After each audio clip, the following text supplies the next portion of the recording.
Hello बच्चों, स्वागत है आप सभी का इस वीडियो में। आज हम लेकर के आ चुके हैं एनएस परीक्षा 2021 के लिए कक्षा 10वीं के मॉडल पेपर के सभी क्वेश्चन के आंसर। जी हाँ बच्चों, आपको इस वीडियो में सभी क्वेश्चन के आंसर दिए जाएंगे, बस आपको इस वीडियो को लास्ट तक देखना है। साथ ही साथ यदि आप इस पूरे क्वेश्चन पेपर का पीडीएफ डाउनलोड करना चाहते हैं तो आप हमारे टेलीग्राम जो है चैनल से जाकर जुड़ सकते हैं, ज्वाइन कर सकते हैं। वहाँ आपको इसका पीडीएफ प्रोवाइड करवा दिया गया है। तो चलिए वीडियो स्टार्ट करते हैं। और अभी तक इस चैनल को आपने यदि सब्सक्राइब नहीं किया तो कर लीजिए। आपके एनएस परीक्षा से रिलेटेड सभी आपके पेपर यहाँ पर अपलोड किए जाएंगे। तो देखिए, सबसे पहले हम डायरेक्ट आते हैं क्वेश्चन पे। देखिए, अब क्वेश्चन नंबर आपका 1 to 6 यहाँ पर बोला गया है, read the following passage and answer the question that follow. आपको एक क्वेश्चन मतलब पैसेज इसको पढ़ना है आपको अच्छी तरीके से। नीचे आपको इससे रिलेटेड क्वेश्चन 1 से 6 तक पूछे गए हैं जिनके आंसर आपको देने हैं। तो देखिए, सबसे पहला क्वेश्चन आपका देख लेते हैं, one can find mangoes from. तो फर्स्ट क्वेश्चन का आंसर, जब आप पैसेज को अच्छी तरीके से ऊपर पढ़ेंगे तो उसका राइट आंसर आपका हो जाएगा मार्च टू अगस्त, फर्स्ट वाला। इसके बाद सेकंड है, which of the following statement is not true of mangoes. तो इसका आंसर बच्चों आपको लिखना है, ये आपका हो जाएगा थर्ड वाला, mangoes are not available in summer. इसके बाद आपका थर्ड है, the range of special dishes in the West Indian cuisine is aplenty means. तो बच्चों थर्ड क्वेश्चन का आंसर आपका हो जाएगा fourth, there are lots of special dishes with mango in the Indian cuisine. इसके बाद हम आगे बढ़ेंगे तो देखिए, फोर्थ क्वेश्चन है आपका कि कोस्ट, देखिए ingredient in the passage means. तो फोर्थ क्वेश्चन का आंसर बच्चों आपका हो जाएगा फर्स्ट वाला। आपको अच्छी तरीके से ऊपर जब पैसेज पढ़ोगे तो आपको समझ में आ जाएगा, ये पूरा इजी है। इसके बाद आपका फिफ्थ है, मैंगो इज ऑफ्टन कॉल्ड। तो फिफ्थ क्वेश्चन का आंसर आपको लिखना है सेकंड वाला, द किंग ऑफ फ्रूट्स। इसके बाद आपका देखिए छठवा, according to the next which is the best way of eating a mango. तो जो आपका छठवें क्वेश्चन का आंसर आपको लिखना है फोर्थ वाला, eating a freshly cut mango. इसके बाद हम आगे बढ़ेंगे तो आपका सातवां क्वेश्चन आपको देखिए 7 to 13, read the chart given below and answer the following question. आपको इस चार्ट अच्छी तरीके से देखना है, पढ़ना है। इसके बाद आपको क्वेश्चन नंबर आपको यहाँ देखिए 7 से लेकर 13 तक के आंसर देने। तो देखिए चार्ट आप अच्छी तरीके से देखिए, जिसमें आपको यहाँ day class activity in school venue दी है, क्लास आउटडोर एक्टिविटीज़ आपको यहाँ पर दी हुई है। ये आपको चार्ट अच्छी तरीके से देखना है। इसके बाद आपको क्वेश्चन नंबर 7 से इनके आंसर देने हैं। इसके बाद आपका देखिए 7वां क्वेश्चन है, I am interested in watching the quiz, where is it being conducted. तो इसका आंसर आपका हो जाएगा सेकंड वाला, मीन्स हॉल 2। ऊपर आपको अच्छे से देखना है डायग्राम को, आपको पूरा समझ में आ जाएगा। इसके बाद 8वां है, one which day is the school conducting the maximum number of activities. तो बच्चों ये 8वें क्वेश्चन का आंसर आपको लिखना है सेकंड वाला, वेडनेसडे। इसके बाद आपका 9वां क्वेश्चन है, Mandeep Kaur will be conducting. तो 9वें क्वेश्चन का आंसर आपका हो जाएगा थर्ड वाला, क्वाइज शो। इसके बाद 10वां क्वेश्चन है, which events will be conducted on Thursday. आपको थर्सडे को आपका कौन सा इवेंट्स वो जो है कंडक्ट होगा। तो देखिए बच्चों, आपका जो 10th क्वेश्चन है इसका आंसर आपको लिखना है सेकंड वाला, quiz meet the author and a visit to National Book Trust. इसके बाद आपका हम 11 क्वेश्चन देख लेते हैं, जिसमें आपको बोला गया है, one which day can children meet Ruskin Bond. तो कौन से दिन मिलेंगे। तो देखिए 11वें क्वेश्चन का आंसर आप जब ऊपर देखें तो इसका हो जाएगा थर्सडे, तीसरा वाला। इसके बाद 12वां है, which classes will go to see the Jungle Book and when. तो 12 क्वेश्चन का आंसर आपका हो जाएगा 4 वाला, class 5th and 6th Tuesday. इसके बाद 13 क्वेश्चन है, the school has invited blanks experts for different events. तो 13 क्वेश्चन का आंसर आपको लिखना है फर्स्ट वाला 2, ये इसका राइट आंसर आपका हो जाएगा। इसके बाद हम आगे बढ़ेंगे तो देखिए 14 to 15 क्वेश्चन के आंसर आपको इस पैसेज को पढ़कर देने। Read the following passage and answer the question given below. ये पैसेज को आपको अच्छी तरीके से पढ़ना है। इसके बाद आपको 14 और 15 क्वेश्चन के आंसर इसको पढ़कर आपको देने। तो देखिए 14वां क्वेश्चन है आपका, Bhagat Singh has been referred to as a martyr because he. तो 14 क्वेश्चन का आंसर बच्चों आपका हो जाएगा थर्ड वाला, वॉज हैंग्ड फॉर। देखिए आपका प्रोटेस्टिंग अगेंस्ट द ब्रिटिश, इसका राइट आंसर होगा। इसके बाद 15 है, Bhagat Singh dream was to.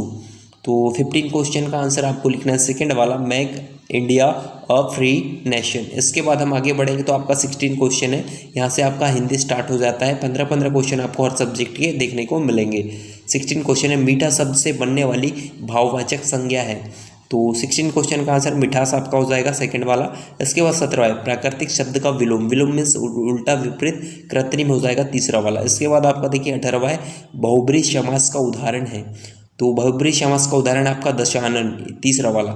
इसके बाद हम आगे देख लेते हैं। 19वां क्वेश्चन है आपका, रिक्त स्थानों की पूर्ति उचित लोकोक्ति द्वारा कीजिए। आपको बोला गया है पिताजी खेतों में टहल भी आए और ताजी सब्जियां भी ले आए। यह तो वही बात हुई कि आम के आम और गुठलियों के दाम। पहला वाला क्वेश्चन आपका सही जो है राइट आंसर इसका हो जाएगा।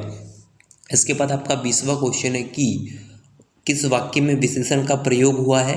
तो आपको यहाँ वाक्य 4 दिए गए हैं, तो इसका राइट आंसर आपको लिखना है 2 किलो चावल ले आओ। इसमें विशेषण का प्रयोग आपका हुआ है। इसके बाद आपका देन अगला है, देखिए 21वां क्वेश्चन, आकाश में बादल छाए हैं, रेखांकित शब्द का पर्यायवाची। बादल का आपको पर्यायवाची बताना मीन्स मिलता जुलता, तो उसका हो जाएगा आपका मेघ। इसके बाद 22वां है, किस वाक्य में अपादान कारक का प्रयोग हुआ है। तो इसका राइट आंसर बच्चों आपका हो जाएगा सेकंड वाला, बच्चा सांप से डर गया। 22वें क्वेश्चन का आंसर आपको ये लिख लेना है। इसके बाद देखिए आपका 23वां क्वेश्चन है, उपयुक्त शब्द से रिक्त स्थानों की पूर्ति आपको करने को कहा गया है। हमें सही खालिस्तान का अंतर करना आना चाहिए, तो सही गलत का तीसरा वाला इसका राइट आंसर होगा। इसके बाद 24वां क्वेश्चन है कि निम्नलिखित वाक्यों में सरल वाक्य की पहचान कीजिए। आपको यहाँ बोला गया है। तो देखिए 24वें क्वेश्चन में आपको सरल वाक्य बताना है। तो सरल वाक्य आपको यहाँ पर दिख रहा है कि रवि खेल रहा है, ये आपका सरल वाक्य सेकंड वाला हो जाएगा। इसके बाद आपका 25 क्वेश्चन है, जय शब्द में कौन सा उपसर्ग जोड़ने पर वह जीत के अर्थ में प्रयुक्त होगा। उपसर्ग मतलब सामने। तो देखिए इसमें वी जब आप जोड़ोगे तो विजय हो जाएगा, विजय का अर्थ आपका जीतना होता है। इसके बाद बच्चों आपका अगला है 26वां क्वेश्चन, शोर मचाते बच्चों से माँ ने कहा तुम सबने बुरी तरह परेशान कर रखा है। रेखांकित अंश के लिए उचित मुहावरा आपको बताना है। तो आपका देखिए इसका राइट आंसर हो जाएगा नाक में दम करना, परेशान करना, ये इसका राइट आंसर होगा। इसके बाद आपका देखिए 27वां निम्नलिखित में संयुक्त वाक्य नहीं आपको पूछा गया है। तो 27 का आंसर आपका हो जाएगा फर्स्ट वाला, उसके आने पर मैं उसे क्षमा कर दूंगा। इसके बाद आपका अगला है 28वां क्वेश्चन, सकर्मक क्रिया का प्रयोग किस वाक्य में है। तो 28 का राइट आंसर आपको लिखना है फोर्थ वाला, शेखर ने राशि को चॉकलेट दी। इसके बाद 29वां उपयुक्त शब्द से वाक्य पूरा आपको करने को कहा गया है। तो बच्चों इसका राइट आंसर आपको हो जाएगा गया, तीसरा वाला। इसके बाद 30 है, रिक्त स्थानों की पूर्ति सटीक मुहावरे द्वारा कीजिए। आपको बोला गया मेरा परीक्षा फल देखते ही पिताजी खालिस्तान हो गए। तो तीसरे क्वेश्चन का राइट आंसर आपको लिखना है थर्ड वाला, बाग बाग, थर्ड वाला इसका राइट आंसर होगा। इसके बाद आपका देखिए यहाँ से स्टार्ट होता है मैथ्स, यहाँ से आपका मैथ स्टार्ट होता है। इसमें 31वां क्वेश्चन आपका दो धनात्मक पूर्णांकों ए और बी के लिए यूक्लिड विभाजन प्रमेयिका का कथन है कि ऐसी दो अद्वितीय पूर्ण संख्याएं क्यू और आर विद्यमान है कि a equal to b q plus r है जहाँ। तो बच्चों इसका डायरेक्ट आपको राइट आंसर हम बताएंगे, आप चाहे तो सॉल्व कर सकते हैं। इसका राइट आंसर फोर्थ वाला हो जाएगा कि 0 छोटा है बराबर आर से और आर छोटा है बी से। इसके बाद 32वां दी गई आकृति में ए पी बी और सी क्यू डी समांतर स्पर्श रेखाएं हैं। यदि वृत्त की त्रिज्या 5 सेंटीमीटर है तो पी क्यू बराबर है। तो देखिए आपका ये 32 का जो राइट आंसर होने वाला वो आपका होने वाला फोर्थ वाला 10 सेंटीमीटर। इसके बाद आपका नेक्स्ट है देखिए 33 क्वेश्चन है, 8 सेंटीमीटर भुजा वाला एक समद्विबाही त्रिभुज का शीर्षलंब है। तो राइट आंसर बच्चों इसका आपको लिखना थर्ड वाला 4√3 सेंटीमीटर। इसके बाद 34वां, किसी समचतुर्भुज के विकर्णों की लंबाई 16 सेंटीमीटर और 12 सेंटीमीटर है, उस समचतुर्भुज की भुजा है। भुजा आपको बतानी है आपको भुजा। तो इसका राइट आंसर आपका हो जाएगा 10 सेंटीमीटर उसकी भुजा हो जाएगी। इसके बाद 35वां है, त्रिभुज DEF और त्रिभुज PQR पे यदि कोण D इज इक्वल टू कोण Q तथा कोण R इज इक्वल टू कोण E है तो बच्चों 35वें क्वेश्चन का आपका राइट आंसर आपको लिखना है सेकंड वाला, त्रिभुज DEF माइनस त्रिभुज QRF इसका राइट आंसर होगा। इसके बाद आपका 36वां क्वेश्चन है, दी गई आकृति में DE समांतर BC है यदि AD is equal to 25 centimetre, A is equal to 10 centimetre, BD is equal to x plus 3 centimetre तथा EC is equal to x centimetre, तो AB बराबर है। AB का मान आपको यहाँ बताना है। देन आपको देखिए इसका ड्रॉप यहाँ पर दिया हुआ है, तो AB का मान आपको निकालना है। आप इसको सॉल्व करेंगे तो आपको इसका मान आ जाएगा 30 सेंटीमीटर। इसके बाद हम आगे है आपका देखिए 37वां क्वेश्चन देख लेते हैं। केंद्र O वाले एक वृत्त के बाहरी बिंदु P से इस पर दो स्पर्श रेखाएं इस प्रकार खींची गई कि वे परस्पर लंब है। यदि प्रत्येक स्पर्श रेखा की लंबाई 6 सेंटीमीटर तो OP बराबर है। आपको OP आपको ये देखिए इसकी आपको ये दूरी यहाँ पर जो लंबाई OP बराबर है किसके बराबर है आपको बताना है। तो 37 का राइट आंसर बच्चों आपका हो जाएगा थर्ड वाला मीन्स ये 6√3 सेंटीमीटर्स का मान होगा। इसके बाद 38वां है, आपको इस तरीके से पूछा गया और इसमें आपको बोला गया यदि BC इक्वल टू 15 सेंटीमीटर तो QR आपको बताना है। QR आपको यहाँ पर ज्ञात करना है। तो 38 का राइट आंसर सेकंड वाला हो जाएगा 10 सेंटीमीटर। आप चाहे तो सभी क्वेश्चन को सॉल्व कर भी देख सकते हैं। इसके बाद आपका देखिए 39वां क्वेश्चन है कि दी गई आकृति में XPY केंद्र O वाले वृत्त की एक स्पर्श रेखा है। यदि कोण QPY इक्वल टू 60 अंश है तो कोण OQP है। OQP का मान आपको ज्ञात करना है। आपको यहाँ चित्र दिया हुआ है तो उसका राइट आंसर आपको लिखना है, वो आपका हो जाएगा बच्चों फर्स्ट वाला मीन्स 30 अंश। ये इसका राइट आंसर आपको लिखना है। इसके बाद आपका 40वां क्वेश्चन है कि बिंदुओं A 12, 8 और B 4, 16 को मिलाने वाले रेखाखंड का मध्य बिंदु है। मध्य बिंदु आपको यहाँ पर बताने को कहा गया है तो इसका आंसर आपका हो जाएगा 8, 12 फर्स्ट वाला इसका राइट आंसर लिखना है। इसके बाद 41 है, यदि पहली 20 सम प्राकृत संख्याओं का योग पहली 20 विषम प्राकृत संख्याओं के योग का k गुना है तो k का मान आपको बताना है, आपको ज्ञात करना है।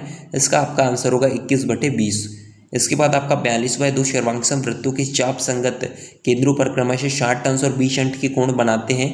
संगत चापों की लंबाई का अनुपात है। अनुपात आपको निकालना है संगत चापों की लंबाई का। तो देखिए 42 का राइट आंसर बच्चों आपका हो जाएगा थर्ड वाला मीन्स 3:1, 3:1 इसका राइट आंसर आपका होगा। इसके बाद 43वां क्वेश्चन है, दी गई आकृति में व्यास AD इक्वल टू 34 सेंटीमीटर वाले एक वृत्त का केंद्र O है। यदि AD इक्वल टू 30 सेंटीमीटर और OC लंब है AB तो OC इज इक्वल टू देखिए 43 का राइट आंसर आपका हो जाएगा सेकंड वाला 8 सेंटीमीटर। जैसा कि आपको यहाँ चित्र भी दिया हुआ है, आप इसकी सहायता से सॉल्व कर सकते हैं। आंसर आपका फिर से यही आपको देखने मिलेगा।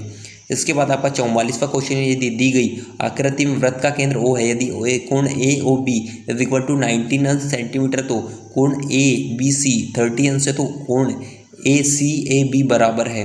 तो बच्चों 44 का राइट आंसर आपको लिखना है सेकंड वाला 105 अंश। ये आपको इस चित्र की सहायता से सॉल्व कर सकते हैं आप। इसके बाद आपका देखिए 45 है, दी गई आकृति में आपको दिखे ऊंचाइयाँ H1 और H2 की दो मीनारें AB और CD अपने बांधों को मिलाने वाले रेखाखंड AC के मध्य बिंदु O पर क्रमशः 30 अंश और 60 अंश का कोण बनाता है, तब H1 H2 आपको यहाँ पर बताना है। तो बच्चों इसका राइट आंसर जब आप सॉल्व करोगे तो ये आएगा 1:3 फोर्थ वाला इसका राइट आंसर आपका होगा।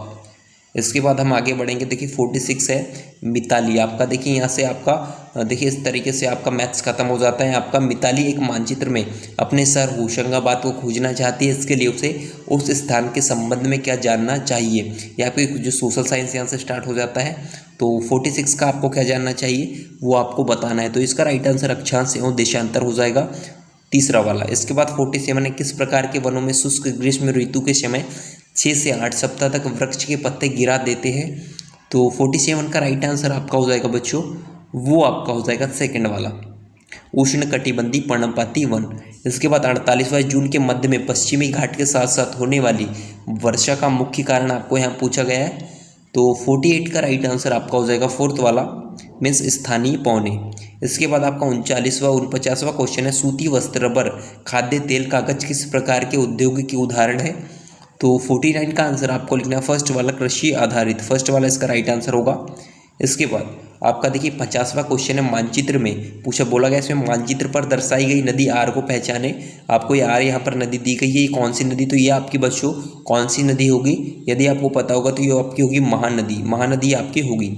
इसके बाद हम आगे बढ़ेंगे। तो 51 क्वेश्चन है, दिए गए मानचित्र का पूछा गया बोला गया इसमें अवलोकन करें तथा जून से सितंबर के मध्य 20 सेंटीमीटर से कम वर्षा वाले छायांकित क्षेत्र को पहचाने। आपको यहाँ पर मानचित्र दिया हुआ है। तो देन 51 में आपका जो राइट आंसर होने वाला है, ये चित्र को आपको देखना है और इसका आंसर आपका लिखना है अरावली पहाड़ी के पश्चिमी किनारे, ये इसका राइट आंसर आपका हो जाएगा। इसके बाद आपका देखिए 52 है, लौह क्षेत्र अयस्क मुख्यतः निम्न में से किस में पाया जाता है। तो 52 का राइट आंसर आपका होगा छोटा नागपुर का पठार।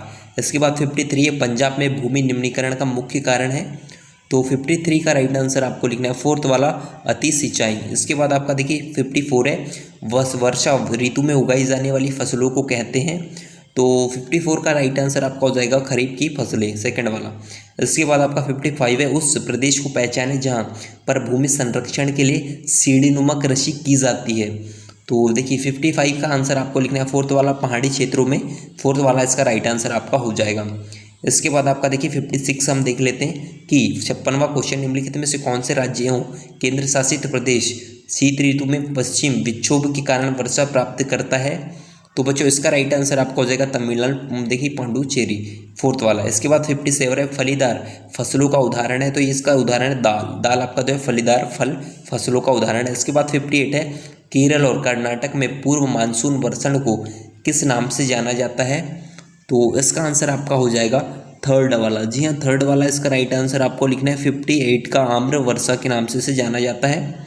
इसके बाद हम देख लेते हैं 59वां क्वेश्चन। सौर्य भारत में समुद्र तल से 1461 मीटर की ऊंचाई पर स्थित एक स्थान पर रहता है। उस स्थान को पहचाने जहाँ वहाँ पर वह रहता है, आपको बताना है।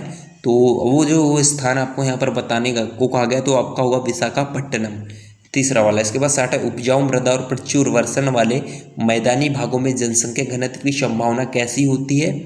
तो ये होती है आपकी उच्च, पहला वाला। इसके बाद 61 है दूषित पेयजल से किस रोग के फैलने की संभावना होगी? तो बच्चों इसमें आपको बताना है हैजा जो आपका पानी दूषित पेयजल की और जो उपयोग से आपको फैलता है, आपको पता होगा। इसके बाद आपको देखिए 62 है अम्ल प्लस क्षार छोटा है बड़ा है एक्स प्लस जल। तो आपको ये उपयुक्त अभिक्रिया एक्स पदार्थ है, आपको यहाँ बताना एक्स क्या है, यहाँ पर एक्स आपको ये दिया हुआ है। तो 62 का जो आपका राइट आंसर होगा वो आपका हो जाएगा लवण, ये आपका लवण होगा स वाला। इसके बाद आपका आगे बढ़ेंगे तो देखिए 63 आपका मानव शरीर में के किस अंग की तुलना वनों से की जा सकती है, पूछा गया आपको। तो इसका राइट आंसर आपका हो जाएगा फेफड़े। फेफड़े की जो है वनों से तुलना की जा सकती है, क्योंकि उसका जो है उसकी संरचना कुछ पेड़ की जड़ों के समान ही होती है। 64 है सबसे अधिक उत्तम ऊर्जा स्रोत कौन सा है? तो इसका राइट आंसर आपका हो जाएगा बायोमास, ये आपका जो है अधिक उत्तम ऊर्जा स्रोत कहलाता है। इसके बाद आपका आगे है देखिए 65 क्वेश्चन है 65वां। प्रकाश संश्लेषण के लिए निम्न में से किस कच्चे पदार्थ की आवश्यकता नहीं होती है? तो इसका उत्तर आपका हो जाएगा O2। इसके बाद आपका 66 है किस गुण की वंशागति नहीं होती है? तो बच्चों 66 का राइट आंसर आपको लिखना है चमड़ी का रंग, ब वाला ऑप्शन। इसके बाद 67 है इनमें से कौन सा आहार श्रृंखला का निर्माण करता है? तो इसका आंसर आपका हो जाएगा ब वाला घास, बकरी तथा शेर, इसका सही उत्तर आपको लिखना है। इसके बाद 8वां है 68वां है चमगादड़ को कौन सी ध्वनि सुनाई देती है? तो इसका आंसर आपको लिखना है पराश्रव्य, जैसा कि आपने पहले पढ़ा होगा श वाला। इसके बाद आपका देखिए 69वां क्वेश्चन है कि H2NH3 वायु तथा NaCl में कौन सा पदार्थ मिश्रण है? मिश्रण आपको बताना है, तो इसका आंसर होगा वायु, वायु इसमें मिश्रण है। इसके बाद 70 प्रकाश की गति सर्वाधिक किस माध्यम में होती है? तो बच्चों 70 क्वेश्चन का आंसर होगा निर्वात में सबसे अधिक होती है। इसके बाद 71 है फ्यूज तार होता है, तो देखिए उच्च प्रतिरोध वाला भी होता है, निम्न गलनांक का भी होता है। तो 71 का आंसर हो जाएगा आपका और ब दोनों। इसके बाद 72 है किस व्यक्ति को ना पास की वस्तु दिखाई देती है ना ही दूर की, बताओ उसे कौन सा दृष्टि दोष है? तो उसे हो जरा दृष्टि दोष होगा, ये आपका स वाला ऑप्शन आपको इस पर टिक कर देना है। इसके बाद हम आगे बढ़ेंगे तो आपका 73 क्वेश्चन है कपूर को जलाने पर कौन सी क्रिया होती है? तो देखिए इसका आंसर आपका हो जाएगा उदरोपातन, क्योंकि कपूर जो है डायरेक्ट जो है ठोस होता है, उसको जलाओ तो उसे डायरेक्ट गैस में बदल जाती है, तो ये आपका जो है उदरोपातन कहलाता है। इसके बाद 74 है कौन सा जंतु उभयलिंगी है? उभयलिंगी आपको बताना है, तो आपका केंचुआ आपका उभयलिंगी होता है, आपने पढ़ा होगा। इसके बाद 75 है निम्न में से किस पीएच को मान वाला विलयन प्रबल अम्ल है? तो देखिए 7 से पहले वाले अम्ल होते हैं पीएच स्केल में, 7 से बाद वाले आपके 4 होते हैं। 7 में जो होता है उदासीन होता है, तो जिसका जो है 7 से जितना कम होगा दूर होगा वो उतना ही ज़्यादा जो है आपका अम्ली होगा, प्रबल अम्ल होगा। तो देखिए 2 सबसे दूर है 7 से इनकी अपेक्षा, तो देखिए इसका राइट आंसर आपका ऑल ऑप्शन आपको 2 टिक कर देना है। इस तरीके से सभी क्वेश्चन के आंसर आपके कंप्लीट हो चुके हैं। तो इस वीडियो को अपने दोस्तों के साथ शेयर करिए और साथ ही साथ इस चैनल को आप सब्सक्राइब कर लीजिए। Thanks for watching this video.